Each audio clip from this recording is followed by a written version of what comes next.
નમસ્કાર, દૂરદર્શન સમાચારમાં હું જોઈતા જોશી આપનું સ્વાગત કરું છું। સમાચારની શરૂઆત કરીશું આજના મુખ્ય સમાચારથી। ધિરાણ ઉપરનું વ્યાજ 0.5% ઘટે તેવી રીતે રેપો અને રિવર્સ રેપો રેટમાં 50 બેઝિસ પોઈન્ટનો ઘટાડો કરતી રિઝર્વ બેંક। લોન સસ્તી બનતા દિવાળીમાં ઘરાકી નીકળવાની બજારમાં છવાઈ આશા। અમેરિકા અને આયર્લેન્ડનો 7 દિવસનો વિદેશ પ્રવાસ સફળતાપૂર્વક આટોપી પ્રધાનમંત્રી સ્વદેશ ભણી રવાના। વિશ્વ નેતાઓ સાથેની મંત્રણા ભારત માટે ફાયદાકારક ગણાવતા મોદી। રાતાગ્રહ મંગળ ઉપર પાણીનો પ્રવાહી જથ્થો હોવાનું પ્રમાણ મળતા પૃથ્વી બહાર પણ સજીવ અસ્તિત્વ માટે બંધાઈ આશા। નાસાના વૈજ્ઞાનિકોને શાબાશી આપતા હરખાઈ દુનિયા।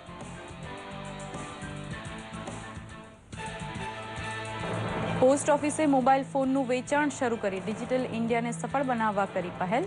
સૌથી ઓછી કિંમત અને ટપાલ ખાતાની વિશ્વસનીયતા ઉપર ગ્રાહકો હોંશે હોંશે ખરીદે છે મોબાઈલ ફોન।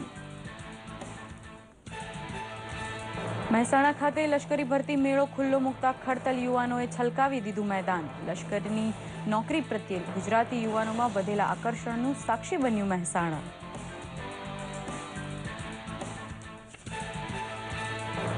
નર્મદાના જંગલમાં પરાગરજ લઈ ઉડાઉડ કરતા રંગબેરંગી પતંગિયાઓની વસ્તી ગણતરી કરશે વન વિભાગ। ટૂંકું આયુષ્ય ધરાવતા પતંગિયા વનરાજીની વૃદ્ધિ કરતા હોવાથી તેના જતન માટે બનશે પતંગિયા પાર્ક। સમાચાર વિસ્તારપૂર્વક। રિઝર્વ બેંક ઓફ ઇન્ડિયાએ આજે જાહેર કરેલી દ્વિમાસિક નાણાનીતિની સમીક્ષામાં રેપો રેટ તથા રિવર્સ રેપો રેટમાં 0.5%નો ઘટાડો કરતા વ્યાજના દર ઘટી શકે છે। કાર અને હોમ લોન સસ્તા થવા ઉપરાંત દિવાળીની ખરીદી માટે બજારમાં સારી ઘરાકી નીકળવાના સંજોગ ઊભા થયા છે। અલબત્ત CRRને 4%ની સપાટીએ યથાવત રખાયો છે। રિઝર્વ બેંક ગવર્નર રઘુરામ રાજને આ પ્રસંગે આશા વ્યક્ત કરી હતી કે જાન્યુઆરી સુધીમાં મોંઘવારીનો દર 5.8% સુધી ઘટી શકે છે। છેલ્લા 4 વર્ષમાં વ્યાજદરમાં સૌથી મોટો ઘટાડો મળતા શેરબજારે તેને વધાવી લીધો છે તો છૂટક વેપાર જગતને દિવાળી સુધરવાની ઉમ્મીદ છે। નાણામંત્રી અરુણ જેટલીએ પણ વ્યાજ દર ઘટે તેવા પગલાને આવકાર આપ્યો છે। Welcomes the RBI's decision to reduce the repo rate to 6.75 from 7.25%. There will be a need to have a constant vigilance now on the inflation front. 7 દિવસનો સફળ પ્રવાસ આટોપીને સ્વદેશ માટે રવાના થઈ ગયો છે। ઉષ્માભર્યા આતિથ્ય માટે અમેરિકી પ્રજાનો આભાર માનવા સાથે પ્રધાનમંત્રીએ ટ્વીટમાં કહ્યું હતું કે અમેરિકા સહિત વિશ્વના અનેક નેતાઓ સાથે તેમની મંત્રણા ભારત માટે ફાયદેમંદ સાબિત થશે। અમેરિકાએ ભારતને આપેલા મહત્વને અભૂતપૂર્વ ગણાવતા તેમણે ઉમેર્યું હતું કે બંને દેશ વચ્ચેના સંબંધોમાં નવી ઉષ્માનો અનુભવ થયો હતો। રાષ્ટ્રપતિ બરાક ઓબામા, ફ્રાન્સના રાષ્ટ્રપ્રમુખ ફ્રાન્કવા ઓલાંદે તથા બ્રિટિશ પ્રધાનમંત્રી ડેવિડ કેમરૂન સાથે મુલાકાત બાદ પ્રધાનમંત્રી મોદીએ પેલેસ્ટાઇનના મહમૂદ અબ્બાસને મળી ઇરાક અને લિબિયામાં બાન તરીકે રખાયેલા 39 ભારતીયની ભાળ મેળવવા મદદ માંગી હતી। રાતાગ્રહ મંગળ ઉપર પાણીનો પ્રવાહી જથ્થો હોવાની સાબિતી મળતા નાસાના વૈજ્ઞાનિકોએ કહ્યું છે કે પૃથ્વી ઉપરાંત બ્રહ્માંડમાં અન્ય કોઈ ગ્રહ ઉપર જીવન હોવાની કલ્પનાને વાસ્તવિકતા તરફ ધકેલાતા પહેલા સંકેત મળ્યા છે। નાસાની ગ્રહ વિજ્ઞાન શાખાના ડિરેક્ટર જીમ ગ્રીને વોશિંગ્ટન ખાતે ચોખવટ કરી હતી કે મંગળ સાવ સૂકો ભટ્ટ ગ્રહ હોવાની વાત હવે ખોટી ઠરે છે। નાસાના વૈજ્ઞાનિક હવે એવા તારણો પર આવ્યા છે કે 3000 વર્ષ પહેલા મંગળ ઉપર ભરપૂર જળ પ્રવાહ હતો, પરંતુ જળવાયુ પરિવર્તનને પગલે ત્યાં ખાના ખરાબી સર્જાઈ હોવી જોઈએ। મંગળ ગ્રહની ધરતીના ફોટોગ્રાફમાં ઊંચા પર્વત અને ખીણ પ્રદેશ દ્રષ્ટિગોચર થયા ત્યારથી વૈજ્ઞાનિકો માનતા થયા હતા કે પાણીના મોટા જથ્થા વગર આવી ભૌગોલિક રચના શક્ય નથી। મંગળની આબોહવા તથા જમીનનો અભ્યાસ કરવા ગયેલા યાન તરફથી પણ પુરાવા મળ્યા છે કે ત્યાંથી હવા અને માટીમાં ભેજનું પ્રમાણ ખાસ્સું છે। પાટીદાર અનામત આંદોલન સમિતિના હાર્દિક પટેલના હેબિયસ કોર્પસ કેસની આગામી સુનાવણી ગુજરાત વડી અદાલતે 8મી ઓક્ટોબરે હાથ ધરવાનું ઠેરવ્યું છે. આ કેસમાં આજે પોતાના વકીલ સાથે અદાલતમાં હાજર થયેલા હાર્દિક પટેલે લાંબી વિસ્તૃત એફિડેવિટ રજૂ કરી હતી. અદાલતે હાર્દિકને ટૂંકમાં એફિડેવિટ રજૂ કરવાનું જણાવી આગામી 8 ઓક્ટોબરે સુનાવણી કરવાનું ઠેરવ્યું હતું. ટપાલ સેવા આપતું ખાતું મોબાઈલ ફોન વેચવા બેસે તેવી દૂરંદેશી મોદી સરકારના ડિજિટલ ઇન્ડિયા જેવા સ્વપ્નને સાકાર કરશે. ટપાલ ટિકિટ અને પરબીડિયાની સાથોસાથ મોબાઈલ ફોન પણ ગ્રાહકો ખરીદી શકશે. ટપાલ ખાતાની સદીઓ જૂની આબરૂનો ભરોસો મોબાઈલના વેચાણમાં કામ લાગશે. ભારતીય ટપાલ વિભાગે BSNLના સહયોગથી નવા પેન્ટા ભારત મોબાઈલ ફોનનું લોન્ચિંગ કર્યું છે. આ મોબાઈલ ફોન ગામવાસીઓને ₹1999માં ઉપલબ્ધ રહેશે. મોબાઈલ ખરીદવાને BSNL નેટવર્કમાં ફોનિંગ માટે 1999 મિનિટ ફ્રી મળશે. આ વર્ષના આરંભે કેરળ, તમિલનાડુ, આંધ્રપ્રદેશ સહિતના રાજ્યોમાં આ યોજનાના અમલનો આરંભ થયો હતો. હવે યોજનાની શરૂઆત ગુજરાતમાં પણ થઈ ચૂકી છે. સામાન્ય માનવીને કિફાયતી કિંમતે મોબાઈલ ફોન ઉપલબ્ધ કરાવવો તે યોજનાનો ઉદ્દેશ છે. ઇન્ટેલ ટેકનોલોજીસ કંપની સાથે ઇન્ડિયા પોસ્ટે ટાઈપ કરેલું છે અને એક જનસામાન્ય માણસને પણ પોસાય એવી કિંમતની અંદર જાવા બેઝ પ્રોગ્રામિંગથી લેટેસ્ટ ટેકનોલોજીવાળો ફોન આપવાનો એક પ્રયાસ કરેલો છે.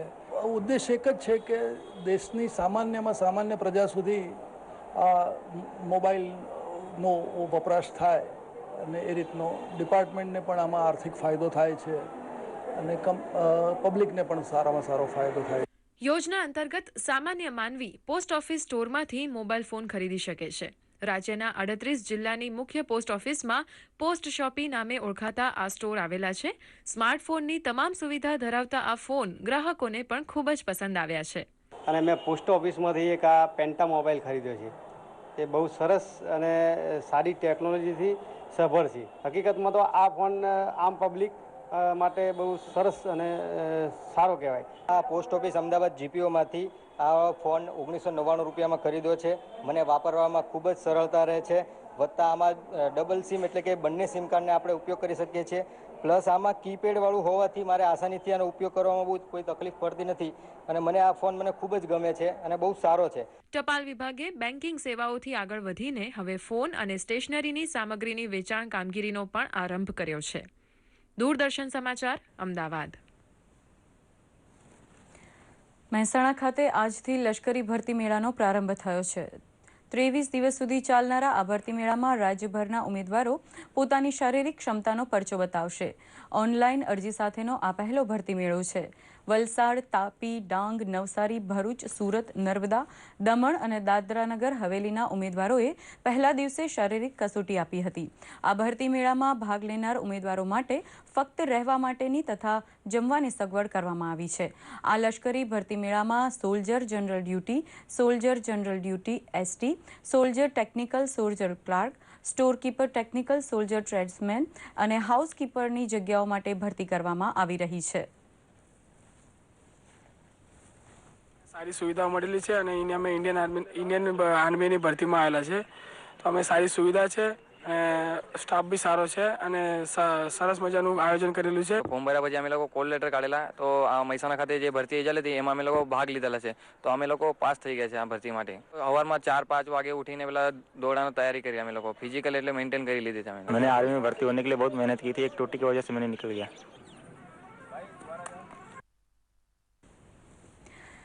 નર્મદાના જંગલોમાં પરાગરજ લઈ ઉડાઉડ કરતા પતંગિયાઓ વનૌષધિના વાવેતરને પ્રાકૃતિક રીતે ખીલવતા હોય છે.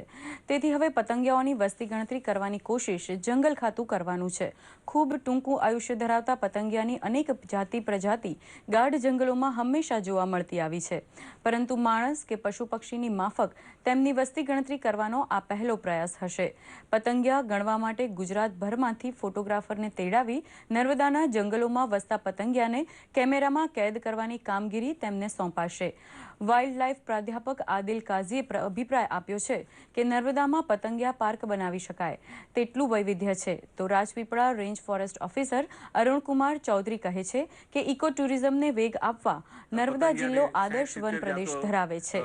વધુ પ્રમાણમાં ઉપલબ્ધ છે, જે ઇઝીલી અવેલેબલ છે, તો એ જોઈ અને પ્રવાસીઓ પણ પોતે આનંદ અનુભવે તે પ્રમાણે અમે આયોજન કરવા માંગીએ છીએ.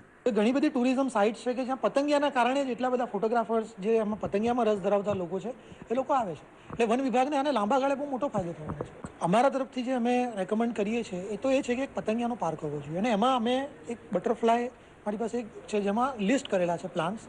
એ પ્લાન્ટને જો આપણું પ્લાન્ટેશન વધે અથવા જો કુદરતમાં એનું પ્લાન્ટેશન છે તો એનું આપણે સંરક્ષણ કરીએ. એ દિશામાં જો થોડાક આગળ વધીશું તો આપણે અહીંયા બટરફ્લાયની જે પોપ્યુલેશન છે, પોપ્યુલેશન અને ડાયવર્સિટી બંનેની અંદર આપણે આગળ વધી શકીશું. પ્રસિદ્ધ યાત્રાધામ અંબાજી ખાતે કેન્દ્રીય ગૃહ રાજ્યમંત્રી હરિભાઈ ચૌધરી તથા વિધાનસભા અધ્યક્ષ ગણપતસિંહ વસાવાએ મા અંબાની પૂજા અર્ચના કરીને ગુજરાતની પ્રગતિ માટેની પ્રાર્થના કરી હતી. વિશ્વ પ્રસિદ્ધ શક્તિપીઠમાં અંબાના દર્શન બાદ ગૃહ રાજ્યમંત્રીએ જણાવ્યું હતું કે દર્શને આવતા ભાવિકો માટે દેવસ્થાન દ્વારા વિવિધ સુવિધાઓ ઉપલબ્ધ કરાવાય છે, જેથી દર્શનાર્થીઓ વિના મુશ્કેલીએ માતાજીના દર્શન કરી શકે.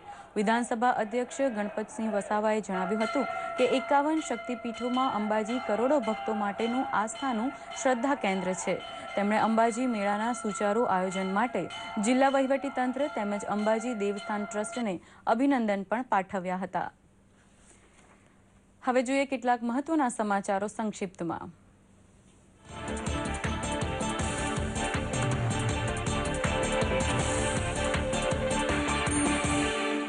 નાણામંત્રી અરુણ જેટલીએ આરબીઆઈના રેપો રેટ ઓછા કરવાના નિર્ણયને આવકાર્યો છે. નાણામંત્રીએ કહ્યું કે સરકાર રાજકોષીય ખાધના લક્ષ્યોને પૂર્ણ કરવા પ્રતિબદ્ધ છે. આરબીઆઈએ રેપો રેટમાં કાપ મૂકવાના નિર્ણય સાથે આંધ્ર બેંકે વ્યાજ દરમાં 25 બેઝિક પોઈન્ટનો કર્યો ઘટાડો. સર્વોચ્ચ ન્યાયાલયે 2G કૌભાંડ કેસમાં ટેલિહોલ્ડિંગ કંપનીની અરજી ફગાવી. અરજીમાં કહેવામાં આવ્યું હતું કે કેસની સુનાવણી સીબીઆઈની વિશેષ અદાલતને બદલે મેજિસ્ટ્રેટ કોર્ટમાં કરવામાં આવે. ધોરીમાર્ગો ઉપર લીલોતરીમાં વધારો કરવા તથા સંરક્ષણ માટે સડક પરિવહન મંત્રી નીતિન ગડકરીએ જાહેર કરી રાષ્ટ્રીય હરિત રાજમાર્ગ નીતિ. સંપૂર્ણ પારદર્શક વ્યવસ્થાનું નિરીક્ષણ કરશે ઇસરો અને airport authority of India. 5 lakh ખેડૂતોને મળશે રોજગારી. બિહારમાં નિષ્પક્ષ ચૂંટણી કરાવવા માટે ચૂંટણી પંચ પ્રતિબદ્ધ. બિહાર પોલીસને બદલે મતદાન કેન્દ્ર પર રહેશે કેન્દ્રીય પોલીસ દળ. બિહારમાં બીજા તબક્કાની ચૂંટણી માટે આજે થઈ ઉમેદવારી પત્રોની ચકાસણી. આસામના કામરૂપ જિલ્લામાં 200 લોકોને લઈ જતી નૌકા કોલોહી નદીમાં ડૂબી. આ દુર્ઘટનામાં 30 લોકો ગુમ. કોરાઈબેલથી ગુમીફેલ્ડ જતી નૌકાના એન્જિને નદીની મધ્યમાં ખોટકાઈ જતા નૌકા પુલના થાંભલા સાથે અથડાઈ હતી. પશ્ચિમ બંગાળના મિદનાપુર જિલ્લામાં મોઈનામાં ઝેરી દારૂ પીવાથી વધુ 4ના મોત. આ સાથે મૃતકાંક 13નો થયો. ગુસ્સે થયેલા ગ્રામીણોએ આરોપીમાંથી એકના ઘરને આગ ચાંપી. બીસીસીઆઈ સચિવ અનુરાગ ઠાકુરે કહ્યું કે 4 ઓક્ટોબરે યોજાનારી એજીએમમાં બીસીસીઆઈના નવા અધ્યક્ષની થશે પસંદગી.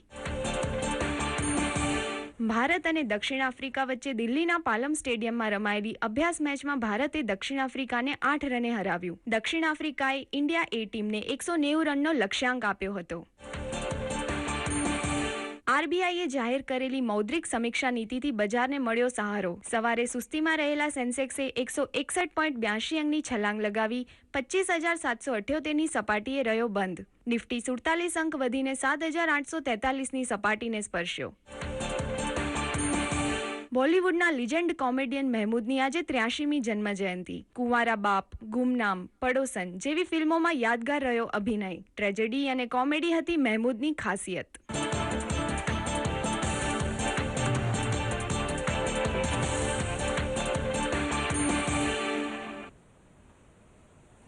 દૂરદર્શન કેન્દ્ર અમદાવાદ ખાતે આયોજિત હિન્દી પખવાડિયાનો સમાપન સમારોહ આજે કેન્દ્રના સભાગૃહમાં યોજાઈ ગયો.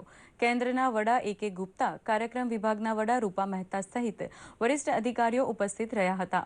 મુખ્ય અતિથિ સ્થાનેથી જાણીતા ગઝલકાર હર્ષ બ્રહ્મભટ્ટે કર્મચારીઓને વહીવટમાં રાજભાષા હિન્દીનો ઉપયોગ કરવા માટે પ્રેરક પ્રવચન આપ્યું હતું. તેમણે જણાવ્યું હતું કે કોઈપણ ભાષાને જીવતી રાખવા માટે તેનો સતત ઉપયોગ આવશ્યક છે. જે પ્રજાની કોઈ ભાષા કે સંસ્કૃતિ નથી તે પ્રજા લાંબા સમય માટે ટકી શકતી નથી. સમારોહમાં અતિથિના હસ્તે વિજેતા અધિકારીઓને પ્રમાણપત્રો વિતરણ કર્યા હતા. સમગ્ર સમારોહનું સંચાલન કેન્દ્રના સહાયક નિદેશક દીપક ભટ્ટે સંભાળ્યું હતું. जो भी मैं कुछ बोलता हूँ वो भी तू, जो भी मैं कुछ बोलता हूँ वो भी तू है और मेरी गहरी खामोशी भी तू. ईमानदारी से हम हिंदी में ही काम करने की कोशिश करें, ये हमारा सबका उत्तरदायित्व भी है, क्योंकि जो भी प्रजा अपनी मूल भाषा को, अपनी मातृभाषा को भूलती है उसका कालक्रम विनाश निश्चित है. तो ये सब चीज़ें ध्यान में रखते हुए आज सभी से मैंने यही विनती की कि आप दिल से हिंदी को अपनाएं और हिंदी में अपना कामकाज करें.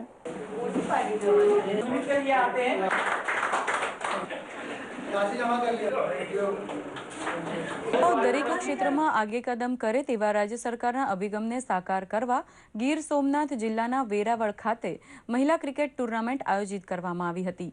મહિલા ખેલાડીઓને પ્રોત્સાહિત કરવા માટે આયોજિત થયેલી ક્રિકેટ મેચમાં વેરાવળની 4 શાળાઓ સહભાગી થઈ છે. મહિલા કોલેજના ગ્રાઉન્ડમાં 3 અમ્પાયર, કોમેન્ટ્રીમેન તથા કોચ સહિતની વ્યવસ્થા અને મહિલા ક્રિકેટર્સે ફટકારેલા ચોગ્ગા છગ્ગાની રમઝટને કારણે માહોલ IPL મેચ જેવો થઈ ગયો હતો. વિજેતા ટીમને મહિલા કોલેજ દ્વારા વિજેતા ટીમને શિલ્ડ અને પ્રમાણપત્રથી સન્માનવામાં આવી હતી. જામનગરમાં નવરાત્રી પહેલા જ રાસ ગરબાની મોસમ જાણે શરૂ થઈ ગઈ હોય તેમ શહેર તથા ગ્રામ્ય કક્ષાની રાસ ગરબા સ્પર્ધા યોજાઈ ગઈ. ગુજરાત સરકારના રમતગમત તથા યુવા સાંસ્કૃતિક વિભાગ દ્વારા યોજાયેલી રાસ ગરબા હરીફાઈમાં ગામડાની અને શહેરની 4 મળીને કુલ 8 રાસ મંડળીએ ભાગ લીધો હતો. જિલ્લા કક્ષાની આ હરીફાઈની વિજેતા રાસ મંડળીને રાજ્ય કક્ષાની સ્પર્ધામાં ભાગ લેવા માટે નિમંત્રણ અપાશે તેમ જિલ્લા રમતગમત અધિકારી RS સાગરકારાએ જણાવ્યું હતું. તો વિજેતા સ્પર્ધક કંચન નાણાવટીએ રાજ્ય કક્ષાએ જામનગરનું નામ રોશન કરવાની મહત્વાકાંક્ષા હોવાનું માલુમ પડ્યું હતું.